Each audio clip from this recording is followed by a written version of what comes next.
Hey guys, this is Lone again for Apotheosis. We ended up getting third in ladder for World Championship, in which we went 28 and 2. So we lost our let me scroll down to the bottom. Our very first match. We beat Na'Vi, right? We lost it against Team Electros, which it's okay. We thought we had to use Broom Witches. We thought we were pretty much forced to use Broom Witches. We thought they're the most OP thing ever. We thought they would have just been the craziest. I know I said the same thing like four times, but it's true. And we used them, didn't go very well. I'm getting 13 stars on us, but we only got 11. Only one 3-star, and that was Pancake. Pancake used Fireball Root Riders. He missed his Fireball, and he got a 3-star still. It's because Pancake's OP. And then we ended up losing one other match. Okay, well, let me switch back to it, which was really unfortunate. It was the craziest thing. This random team, they started using Super Archer Blimp Broom Witches, and we lost 13-13. So only one war we got under 12 stars, and that was the very first war we got 11 stars. Every other war we had 12 or higher. Several we had 15 stars. But man, Super Archer Blimp Broom Witches, like how is this defend that? But yeah, it was a little bit unfortunate. It's definitely a little bit unfortunate. So we didn't end up going 29-1. We ended up going 28 and 2, which was still good enough to put us in second for the ladder. I mean third, excuse me. I wish we were second, but third actually is better just bracket for stage two, which we're gonna be prepared for. We're gonna be practicing super hard to make sure we have the best chance of making stage three. I think we have a very good chance. I mean, our bracket, it's us. We got Vatican there. We got we got Only Bads in there. Who else do we have? We have Renegados, RNG. We got them in there. So we got some decent teams in our bracket for sure. And we just make sure we gotta show up this weekend. On Saturday, we gotta show up. And I believe we'll get a bye first round because we're so highly ranked. We got third. So I think we only have to play. If everything goes right, we can go 4-0 on Saturday and make it a stage three. If everything goes right, which we're hoping so. Man, we're trying so many different strategies. We've been practicing bases. We've been doing everything, just trying to make sure we do our best. And I think we will. Our lineup is pretty good too. We got Spizz, Pancake, Word, me, Ethan. Yeah. Any's last chance basically, right? And we got Kalash too. Kalash is a really good player, but unfortunately, it's the timings didn't work out too well with him. He only ended up playing 3 ladder matches out of 30 with us because we had him for the weekend because he's what 9 hours ahead of me. He lives in Lebanon. So yeah. It's just time zones didn't quite work out, but he's a crazy player still. I think this team, if things go right, we can see miracles happen. So we'll see if miracles end up happening. But anyways, I want to share some attacks from each player on the team from the ladder, and let's get into it. I hope you guys enjoy. Then Spizz coming in with Long RC Root Riders. He has the Haste Vial, he has 8 Invis, and 1 Overgrowth Earthquake, and he has the Rage from Eternal Tome, double Epics in the Queen, and a double Epics in the King. And what he does, he just goes directly into this town hall. He just gives absolutely massive value, as you could expect, right? Looking at a base like this, where would you come in to get the Crush Mortar? Because Crush Mortar is biggest things you could possibly get. He's using Rocket Balloons to help push in his World Champion into the core of this base, so she can have as little invis as possible to redirect, and as little invis as possible to help her push directly into the core, like he's wanting. Because if she walked all the way out there, that takes so much extra time. That Earthquake is perfect. Pops the haste. And he's going to push right on through. He still has 4 invis. Tesla's popping up. He's going to use the invis to redirect past those Teslas. So he makes sure he gets into this core. And while he's getting in there, skeletons start popping up. They're popping up on the left and the right side of him, behind him, everywhere. So those things are a little bit frustrating. Right here, he's probably a little bit panicked, thinking, okay, am I going to get that Crusher Mortar? He invises, he pushes right onto the Crusher Mortar. Spear Fox is it's in the Inferno, not the Crusher Mortar. Okay. The Spear Fox gets one more cycle off, and he takes it. He gets the Crusher Mortar. From here, there's nothing the base can do. There's literally nothing. If you get this much value with this army, the base is just gone completely. He sends in the Queen Help Funnel, and then he sends in the Root Riders. The whole kitchen sink practically. They just push right into this base. Pushes into the thicker side of the base, so you can get through the heavy damage earlier, so the back end is pretty easy to clean up with. And the King to walk around the outside, just make the funnel. Some archers to help clean up, and he's looking good through here. Very good. He's able to just push directly into Zerxican. He sends in some more Rocket Loons to help test, because his healers are getting a little bit wrecked right here. It's either half HP, that's not good at all. He overgrowths the back end Fire Spitter and Mono, and the Inferno and Expo to just eliminate the damage on him. So right now, there's only one layer of damage on him right now, which is Inferno and his Expo, and whatever the CC troop is, Furnace, Ice Golems, all that Giga Bomb. There's only one layer, so he's able to heal up effectively, very, very easily. Where he drops Hender's in for this defending king and for this defending minion prince, which is way back here. His king just walk around nicely. He's gonna tank for that Ricochet can too, so literally there's only one layer of damage on him. And he still has his Eternal Tome, which I assume he's gonna pop soon right here. I just assume there's just so much damage through here with the Fire Spitter, this Multi Inferno Tower, and Poison Tower. His Royal Champions on the outside. He does pop the Eternal Tome, able to get through the rest of his base. And look, all his army still is up. He has enough army for another attack. I don't even know what died through here. The only thing he doesn't have left is spells because he reused those. But man, there's just a Ricochet Cannon. This X-Bow, the Queen ability takes it out. He has cleanup around the base, and this base just disappeared. It just completely disappeared. That is what we like to see. And look, there's the bait directly into the Fire Spitter because they expect you to go into the Fire Spitters. So I believe they're trying to probably bait the double overgrowth Root Rider army, which is it doesn't work nowadays. It just doesn't. Every base is bait against it. That's the first thing bases are trying to bait against. So yeah, that was a very, very nice attack from Spizz. Then word came in on this base with Fireball Root Riders. It's a very nice approach as well. He has the double epics and the world champion, double epics and the queen, the double epics and the king with 3 invis, 2 earthquakes, a freeze, a heal, and 1 overgrowth, as well as a rage spell. What he does is he lines up his fireball on the left side of his base. There's some nice spots over here for a fireball. What he's going to end up hitting is, I believe, this fire spitter. If it's his fire spitter, he's just going to open up his entire side of the base to a funnel. And then from there, he'll be able to just send his root riders to wrap around the base. And he'll have zero issues on this base. Because ring bases are perfect for fireball, just because there's just so much value to make a funnel, which is literally one ability. That's all it is.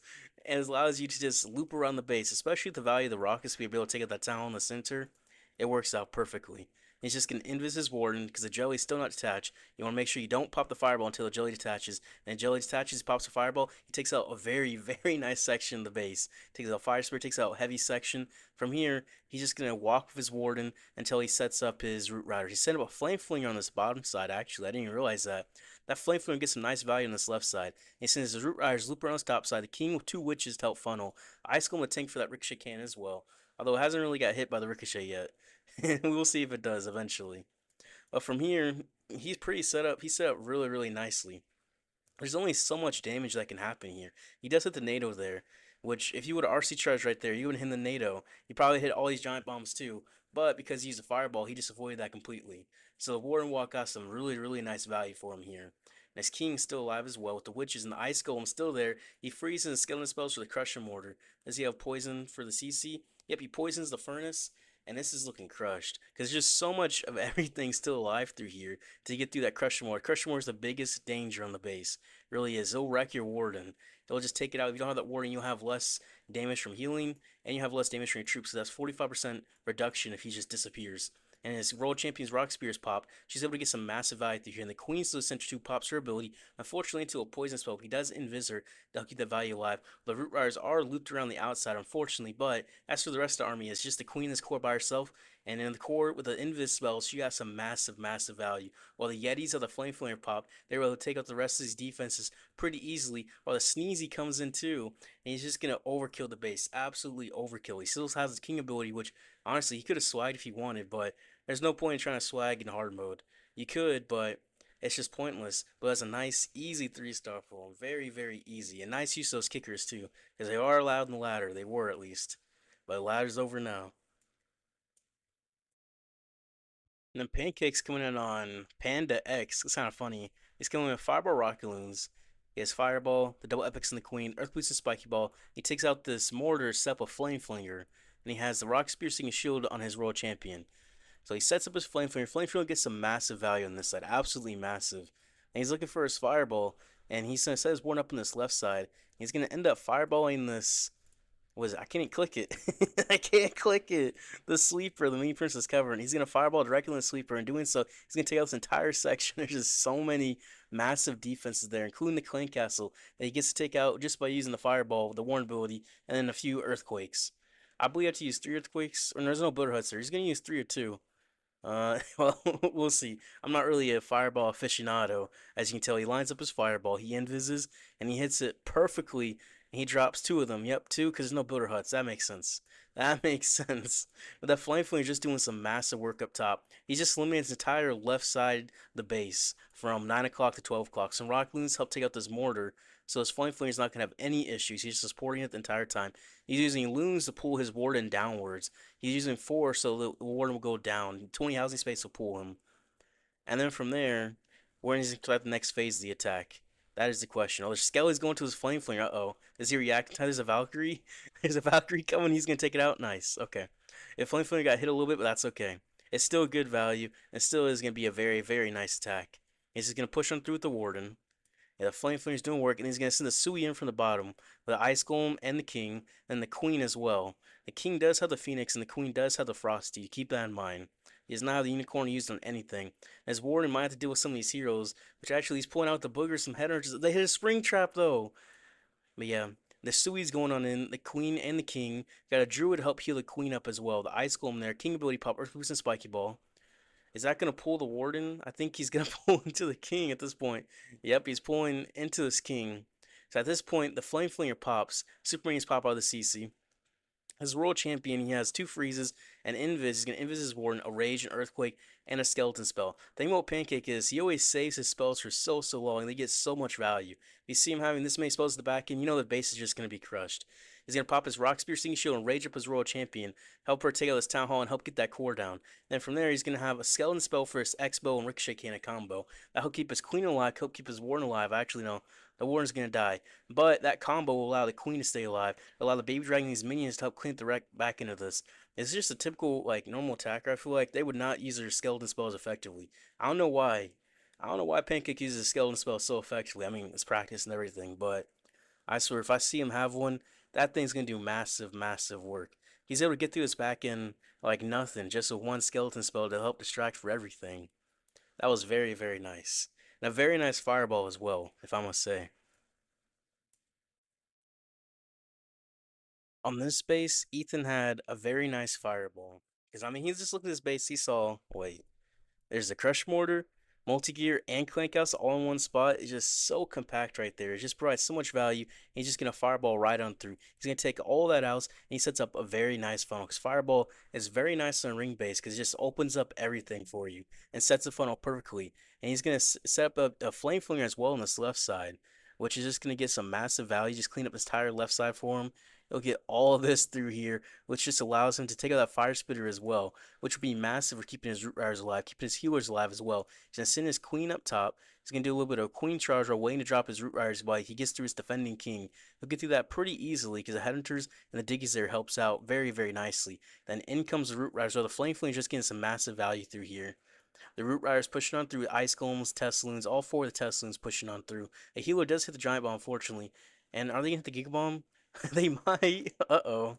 That's not good. Giga Bomb hits everything, hits the healers, everything, but it's going to heal back up because he has a heal spell, which he places right here, which is very nice. He overgrowths that core to eliminate the damage on him, so he only has 1 layer of damage on him at a time, which is just this single layer of damage back along this right side, which will allow him to easily push to the side of base and just take really no damage from everything. So once his overgrowth does wear off, he's going to be full HP on everything through his army, while his king makes a very nice funnel while distracting this Ricochet Cannon for him, which is just absolutely massive. He overgrows the Town Hall once again because he's playing risky here. This is the last attack of the war, so he's like, okay, I'm gonna play risky, so he overgrows the Town Hall again because he's getting that. He's gonna get this 3-star. That's what he's thinking. So he can play risky. If he 1-stars, it ends up being okay if so. But yeah, everything's just pushing on through. King ability is popped. He does still have the Queen ability, which does have the double epics. King did have the double epics as well. Right here's thinking, uh-oh. Is this gonna 1-star? That's what he's thinking. Is this gonna 1-star? He pops the Queen ability in the core. Want to make sure he takes out this Town Hall. Well, the King's walking around with the Ice Golem as well. The Royal Champion, she has the Phoenix, but she is gonna go down. She's in Phoenix form right now, so she is going down. He's thinking right now, okay, he has kickers. He can just kick her out this Town Hall, which that's what he's gonna end up doing. He's gonna send all 3 of the kickers, and it takes 4 kickers to take out Town Hall. But he has a Sneezy on there, so it's taking some damage. And this Giant is getting some massive value on this outside, just clean up everything. While the Yeti's coming too. The Yeti's gonna take out this Fire Spitter, and that's just the power. The Yeti's like, popping out Flame Flingers provides so much value in the back end for you, or from the mid end. It really just depends when that Flame Flinger does end up popping. But somehow, some way, the attack where he played super risky, it worked. It worked. And it was very nice to see. And very nice to see. He's definitely a very good player, from what I can tell. I mean, what I've seen, I played what 30 matches with him, so definitely. Definitely a very good player. That's nice. Very, very nice. He does like to use the Phoenix as the world champion when he does do Fireball, which is also something I don't really see too often, but it makes sense. It makes a lot of sense. In this war, we have Kalash. I actually don't know how to say his name. I asked him how to say his name, and he did not tell me how. He said he doesn't know how to say his name, so he's coming in with the Queen Charge, Warden Walk, Root Rider Army, a triple overgrowth. It's very, very powerful, and it's pretty easy to mess up, which is why it's only used by a few of the top pros right now, just because it's so difficult to drop the Skeleton spell and Ice Golem to help funnel in for his Queen with the Angry Jelly. She has the double epics, Wallbreaker push on through. You drop the healers and the warden. The warden comes behind after. Make sure that the healers don't switch onto the ward. You want them on the queen. Keep the queen alive. He's going to invis redirect to push the queen deeper into the base and make the funnel for him very, very nicely. The queen staying alive. He's minimizing his spell usage here, which allows him to have 3 overgrowths for his back end. He recalls up his queen and warding. He's looking good right here. Very, very good. This is a meta style base as well with the Crusher Mortar and the double ricochets in the core. He sends his Root Riders in towards his Town Hall, the whole kitchen sink basically, right? That's Root Riders. He overgoes the Town Hall to eliminate the layers of damage on him. So he has 1 layer, some headers help with the King, the Troop Launcher. Now he's just looping around the base effectively. He does have the double epics in the King, the Healing Tome and Rage Gem. Very, very interesting. I'm afraid to be Eternal Tome, but the Healing Tome is very nice. He's going to Poison the Furnace and the CC. He does have the Rock Spear and the Electro Boots, as that's pretty much the most used combination for Root Riders, unless you're doing a long RC charge. But yeah, he's just going to push right on through. He's going to take the Town Hall with the World Champion and the Warden and the Prince War and Queen, actually. And he's going to place his second Overgrowth on this very core to help loop around the base where he pops his Healing Tome, heal up everything back up, heal his healers back up to full. So to be able to help take out the rest of his base. And this King is putting in some massive work on the outside. Absolutely massive. He's just helping take care of the trash. Allow the Root Riders World Champion to stay on the inside. She's on this inside, so she's able to get some value too. But unfortunately, she is going to be targeted more by this Fire Spirit, which she does Overgrowth, which allows her to get some Rock Spear value here. And she's able to just pop through pretty much everything. He's going to invis her to make sure to get value. And that's the power of the Queen Charge. You just have so many extra spells. So many compared to an RC charge. And your Royal Champion Spirit Fox is full HP after it, which is just perfect, really is. Now his Root Riders do end up splitting here, which I'm not really sure exactly how that happened. I wasn't quite paying attention to them. They split, and the Queen pushes into the core, which is always perfect. If there's a heavy core and the Queen goes in, you pop her ability, she can take out pretty much everything. She basically nukes it. As long as it's not like Crusher Mortar, to be honest. Crusher Mortar, unless you have a spell for that, that's going to kill all the Queens at once. It's just, it's OP. Crusher Mortar really is game changing. Right here, he still has a freeze spell, which he's going to use to freeze the Fire Spitter and his Inferno. He'll keep his Queens alive and his healers alive. And from there, his Kings walk around, Barbarians helping come through. He's cleaning up this top side, and he gets his base pretty easily. Now, it's a little bit close. So Riders end up splitting. It wasn't quite to his plan, I believe. I mean, I don't think anyone wants the Root Riders to split one way from the other side of the army, but it's still 3-starred. It's still a very nice attack, although it was a little bit close. But you know what? That's just how it goes in hard mode sometimes. Sometimes it is a little bit close. And in CC, he had just 2 Yetis, 3 Loons, and 2 minions. Not too bad at all. So on this base, I had to do it with Broom Witches just because Broom Witches is so powerful and it's so easy, free. I just need to do it so we get higher elo and ladder. On the outside of Wizard Towers, I just put the Yetis out there just to take them out. The whole time I have the Hazefall on the World Champion, the double Epics on the Queen, the double Tomes on the Warden, and the Dark Crown on the Minion Prince, as well as the Dark Orb with the Angry Jelly. And what I'm thinking here is I took out the 3 Wizard Towers on the outside. I want to take out these 2 Wizard Towers in the core and take out Power Rage Tower section. So that's exactly what I'm going to end up doing.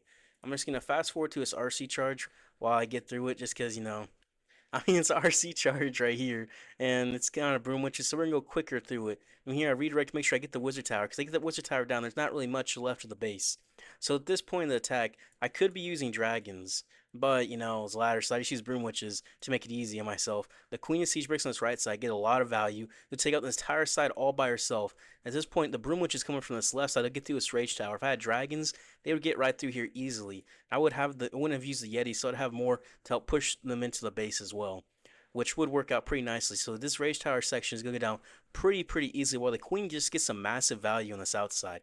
She just cleaned up this multi-arch tower, is going to help take out the defending Queen. Minion Prince ability popped as well to help me push through this base. So all these Broom Witches pushing right on through. They're having 0 issues at all. There's a Trail Trap too. I'm surprised it's right there. I wonder what that's trying to bait.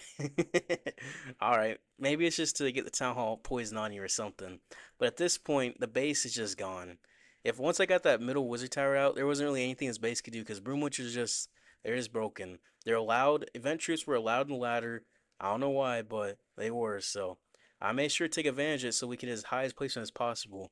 I could have used dragons, but you know what? I was doing what the team needed, and I just dropped the cleanup all around the base, finished up the base pretty easily. This is kind of if it's this easy in hard mode, just imagine normal mode. In normal mode, you can't really defend this thing at all. You just can't. Even anti Broomwitch based in normal mode, they aren't working. You aren't defending those things. They're just OP. They're just OP. Getting third as a team was very, very, very nice.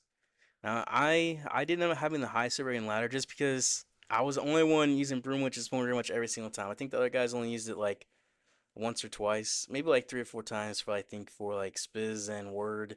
But Pancake didn't use a single event troop. He did not use a single event troop, and he got 20 out of 33 stars. And he used Lalo a couple times too, because he was just messing around. If he was fully locked in, I fully believe he probably would have went 25 out of 30 if he was fully locked in, because he's just crazy. Spizz had some very nice 3 stars as well as Word.